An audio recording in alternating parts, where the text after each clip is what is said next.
Big focus today is on what's called the Halo Health Index. This is all about knowing the risk for the spread of infectious disease in buildings. We're using 5 factors for this health index. The first one is carbon dioxide, and we have particulate matter in 3 different sizes, 1, 2.5, and 10 micron, humidity, volatile organic compounds, and nitrogen dioxide.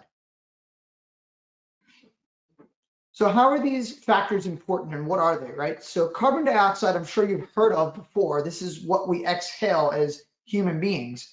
What happens is, as we're exhaling carbon dioxide, we're exhaling whatever's had contact with our lungs, particulate, respiratory droplets, things like that. We are measuring the carbon dioxide level to see how much of this air has been replaced by our HVAC systems. And as those carbon dioxide levels rise, that is a direct indicator that we are breathing in other people's air. And in higher volumes, the more it goes up. This is what's called the rebreathed fraction. The higher it is, the more air we are breathing in that has had lung contact with another person. Particulate matter is another one that's of major concern. This is the vehicle in which viruses travel from person to person. This can be dust, pollen, respiratory droplets, sneezing, coughing, things like that. Even vape is going to cause a lot of particulate. The smaller the particulate, the further into your respiratory system it delivers the payload of the virus, because it goes in through your mouth, into your lungs, and then deposits in your respiratory system. Relative humidity is another factor that we're very concerned with. Now, there are different levels of humidity that are more relative to comfort. This is very specific to the spread of infectious disease. So above 60% relative humidity, viruses live longer. Below 40% relative humidity, particulates stay suspended in the air longer, for hours. So by keeping between 40 and 60% relative humidity, that is the fastest inactivation of viruses in indoor spaces.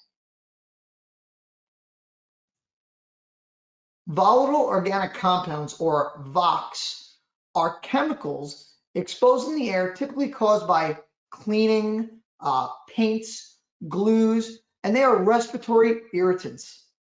These volatile organic compounds are in the air in much higher capacities and much more frequently because we've changed the way we clean our spaces. Since the pandemic, we're cleaning more often with harsher chemicals and with different cleaning processes. Now we've got to tell these HVAC systems that these chemicals are in the air and have them removed from the air, because these chemicals are intended to clean surfaces, not the air. Yet they are staying in the air and we are breathing them in. And different exposures can result in a lot of different negative effects on humans, whether it's asthma attacks, eye irritation, sneezing, runny noses, headaches, and long-term exposure has more significant impact on the human body. Nitrogen dioxide is the 5th concern that we're looking at.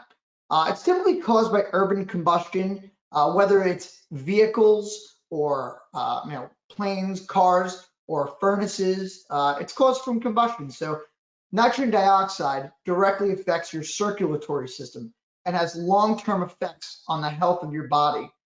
Now, there is a direct relation between the case mortality and case fatality rates of COVID-19 and the concentration of nitrogen dioxide in those regions.